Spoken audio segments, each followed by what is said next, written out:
Solar Ash, originally dubbed Solar Ash Kingdom, serves as the second game coming from the indie game developers known as Heart Machine, which is helmed by Alice Preston.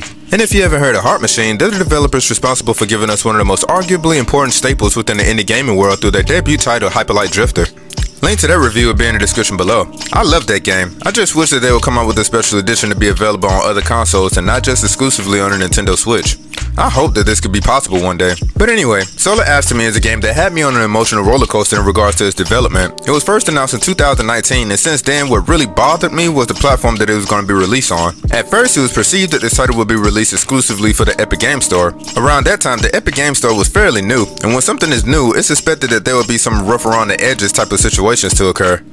Later on, I saw that Solar Ash was going to be exclusively for the PlayStation 5, and my initial thoughts at that time was, well, I knew that it was going to be awesome, but in order for you to understand my mentality for this, you'll kind of have to look at the year in which this information was divulged. This was before 2020 and all the hell that it would bring, and as of this review is still suffering from. But it was when I saw this PlayStation State of Play that it was going to be released on the PS4 and PS5, and it was then I knew that prayer works. So here we are finally. Gone all the pixelated neon color presentation, and hello to 3D. And just like any other game I review, I kind of find enjoyment in showcasing the differences between what is initially shown within the early stages of development versus the noticeable changes within the final product. As far as I could tell, Ray seems to be untouched, but the environments and other character design seems to be altered, and when it comes down to the story beats, it all looks the same.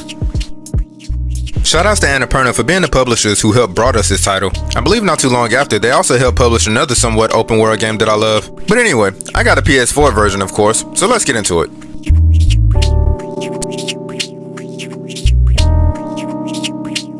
The story of Solar Ash revolves around this ambiguous humanoid creature known as a Void Runner who goes by the name of Ray. This Void Runner's homeworld hangs in the balance of being destroyed by this black hole known as the Ultra Void. So to prevent this, Ray actually goes inside it to see if there's anything that can be done to prevent it from happening.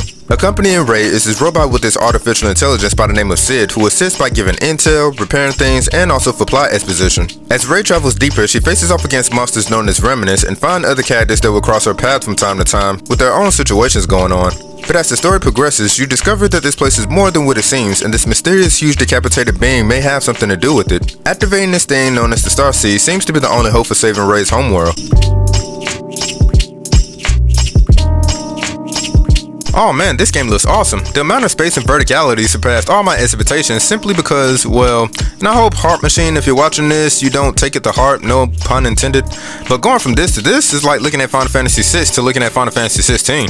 It's amazing. If you see an area far off into the distance that you believe to be logically reachable, chances are you can go there. The fluidity of not only Ray, but the remnants just look organic, not to mention the momentum of her skating around just looks fun. And whenever Ray moves in certain areas, the center of gravity will seemingly change, but never did it feel weird. One of the things that I have a love-hate relationship with is the camera. The love part of what I have with the camera is that when it pans out, you can see just how small Ray is compared to the scale of how huge these bosses are, and how beautiful and vast the world is. And then there are moments when the camera will just swing around, making things look a little bit more awesome, like you're watching the aerodynamics from Spider-Man swinging. And as far as the hate part when it comes to the camera, well, that will be brought up within the gameplay section.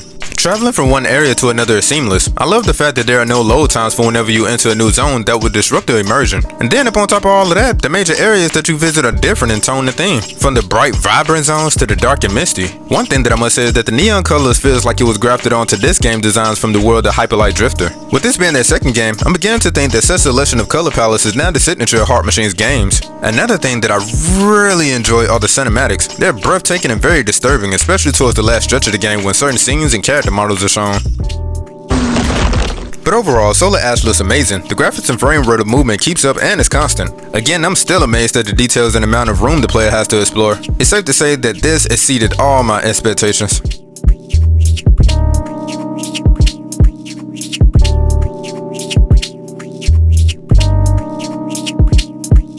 Solar Ash is a semi-open world game that focuses on exploration and platforming. Ray, the character you play as, is equipped with the ability to move around, but more specifically when holding the correct button, she skates. This allows her to traverse various terrains at a nice speed, whether it's on solid ground or on clouds. But you have to be careful because there are certain areas that don't necessarily promote her gliding over. Also, if you come across these rails, she can easily hop on and grind on them to reach more areas quickly and easily. The player also has the ability to boost Ray to go faster, which in combination with your ability to skate and jump can actually catapult Ray into further distances. It's all about your momentum. Throughout Throughout your playthrough, the player will realize that his world will have rate having to attack objects or having rate to acquire colored particles to be taken to its respective, whatever this thing is, color, in order to gain entries or unlock rails to get where you need to be. The other techniques that are at Ray's disposal revolves around this laser whip thing that she uses for attacking enemies, but also for platforming purposes when it comes to latching on to objects to swing from or to pull herself to.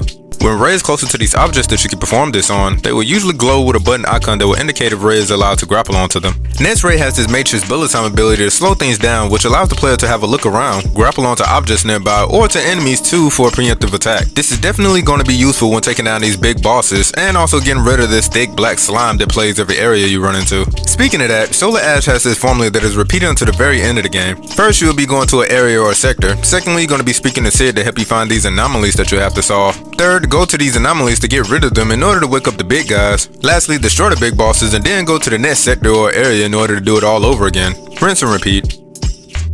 Now, how you get rid of these anomalies, black goo, and take out these huge titan looking things is all centered around these timed obstacle courses your surroundings turn into. The object is to break these syringe looking things in succession within the time frame depicted by the bar at the bottom of the screen that resets after destroying one. Once one is destroyed, the timer resets until the next one is destroyed. If time runs out and the player hasn't destroyed all these things, the black goo heats up and destroys you if you're in contact with it, and then you have to restart the sequence all over again. The player does this until the final one that always ends with the stab in the eye. To efficiently accomplish this task requires the player to utilize their mobility movesets along with their grappling ability. And side note, use that bullet time move that I was talking about to reserve some time, so keep that in mind. Now, a lot of these segments will require the player to think outside of the box. Rarely would one be so simple. At times, it could be confusing because the black goo doesn't always heat up whenever you climb or interact with it. Sometimes, in order to find out if it's actually part of an obstacle course that you have to complete, well, trial and error. If it heats up and it destroys you, well, then you know.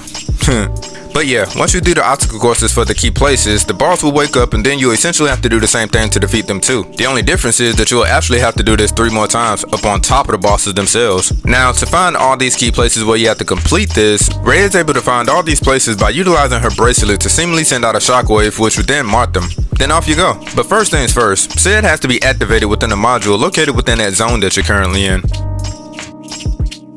This would be the perfect time to talk about a criticism that I'm sure that many players have probably ran into, and that is that sometimes the camera can be your biggest enemy. There may be moments within the thick of action where your camera is going to be doing some gymnastics, which can affect the viewer's perception of where to go next. In my playthrough, specifically during these boss battles, I loved how I was essentially breaking down these monsters down piece by piece. It kind of reminded me of the epic quick time events from the classic God of War games. But at moments when the camera changes and rotates, I would not be surprised if it may sometimes cause frustration to the players. Another thing that could be a challenge is trying to combine precise accuracy within platforming mechanics due to how easy it is for the character to slide off surfaces. As you're gliding around on land that seemingly has no friction, Ray emulates the movement that of a professional figure skater. And just like skating on ice, less friction plus a strong momentum will equate to a person sliding around. This will seem fun in open and clear spaces, but in boss battles it could become a nightmare. It's usually around the 3rd round of a boss battle where this tendency almost becomes annoying. Seeing how the surfaces on the creatures may break up into smaller pieces, and if you come in contact with what's in between them, you have to start all over again. Combine this with the camera situation and things could become a tad bit aggravating. The next thing I want to talk about are the items found within your travels, which should have been the first, seeing as though one heavily ties in with your survival being your health gauge, which is located here.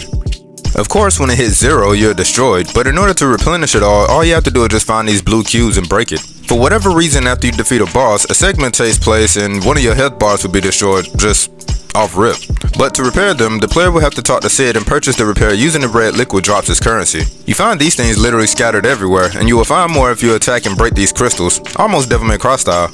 Lastly, I want to talk about the side missions. Now, you don't have to do all of these, but I would recommend you doing so for the sake of completion, and also unlocking things that will only help make things easier. There are generally 4 side quests, but only one will net you somewhat of a means of gratification through its rewards, while the other 3 will only do so if you complete everything by the end of the game. What you are rewarded with for 100% completion is awesome and can be accessed after defeating the first boss on any new save game, but that's only after you've beaten the game once. So throughout each various sections of Solarash's world, when you talk to Sid, there's always going to be this option about Void Runner caches, which she will reveal to you the number of how many is within that area. These are basically audio logs of Void Runners who came through before you. When you find these modules, a piece of the armor is granted to you, and when you collect all the pieces, you get a new suit along with it a very specific enhanced attribute which can only help you in your travels. Locating these modules are very tricky. They're well hidden, and if you see this insignia somewhere, please take a good look around. But finding all these modules is just one side quest. The other 3 side quests are centered around characters that you're going to be coming in contact with. One has you seeking them out in different locations, one has you looking for evidence after a somewhat failed excursion, and lastly, one has you looking for these elders for answers. To keep track of the number of side quests completed, and for who, all you have to do is just take a look at your map. This will show you all of the different sections, grant you the ability to warp, aka fast travel to different sections, and besides each depiction of the map, there are these circles that when you hover over them, show you how many pieces of armor have been acquired, along with the option of replaying each audio log. These character emblems signifies the number of completed objectives done and how many still needs to be completed for their side quests. The overall gameplay of Solar Ash could be infuriating at times, but after beating it and kinda understanding where to go, it becomes fun. Expect a whole lot of trial and error though. The focus of this game is platforming and exploration. The common monsters I guess that you run into really doesn't come with any rewards for defeating them, unless it's the Hill Ray. You don't get any experience or anything, so they're kinda like just flies to be swapped away.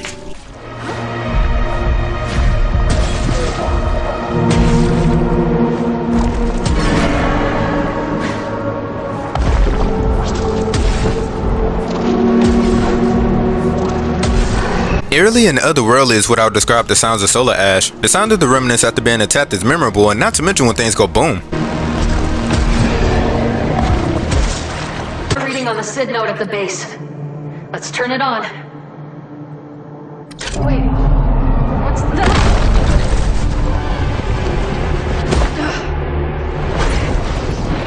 If you can hear this, just ran into some kind of massive serpent anomaly. Watch yourselves. It's the small details that I find commendable, like how the music phases off for a minute once you enter this bullet time to see what you can grab a hold to.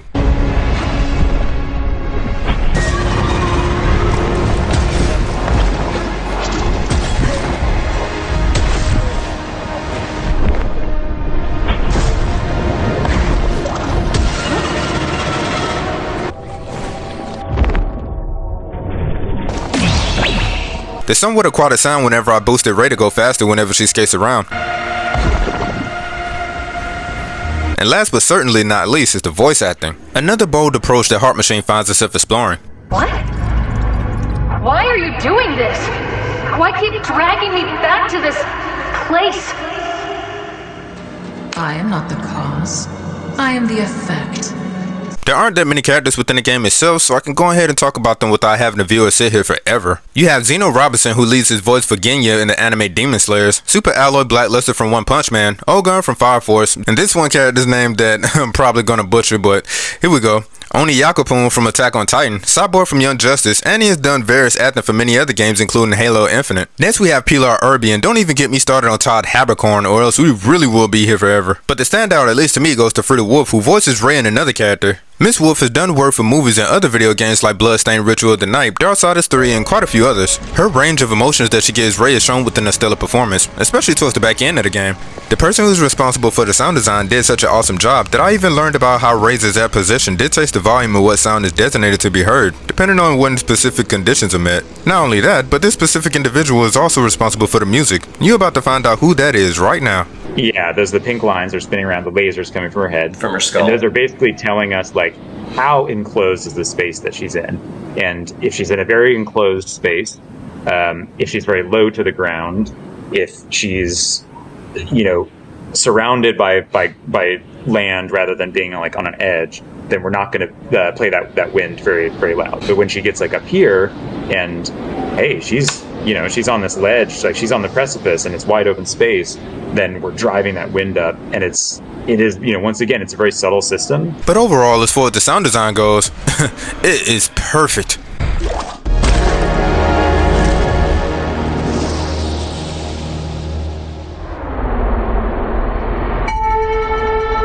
The music of Solar Ash was done by the magnificent music composer Troupe Gammage. I would describe the music as being vast, spacious, atmospheric, euphoric, and a bit brash at times, and in certain moments, minimalistically grand, if that makes sense. Blends of electronic synths and natural organic instrumentation creates this peaceful but often foreboding tone. Disaster Piece also returns to support his contributions to Solar Ash's music, and I most certainly hear it. After this review, I couldn't find anywhere where the OST is available for purchase, but as soon as it is, I will post a link in the description. But since that's out, I will be posting links where you can check out Troupe Gammage's official website and some of his works.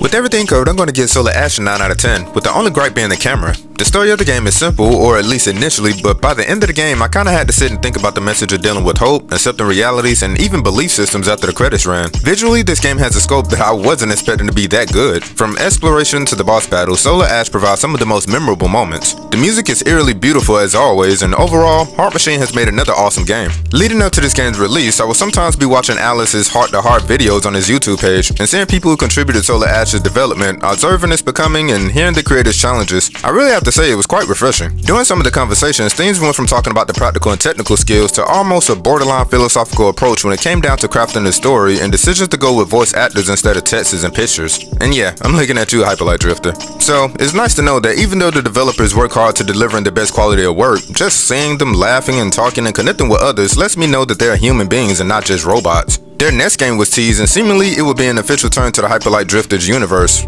I think, officially, I believe? But the name of the game is called Hyperlight Breaker, and just like a good teaser, what this game is about is shrouded in mystery and left up to speculation right now. But best believe, when the game comes out, I'm definitely getting my hands on a copy. But anyway, it's time to wrap up this review. Solarash is now available for PlayStation 4 and 5, and also on the Epic Game Store for PC Windows for only $40. Well, until next time, be safe out there, and peace y'all. And don't forget to like and subscribe. Hit up that notification bell, and I gotta go.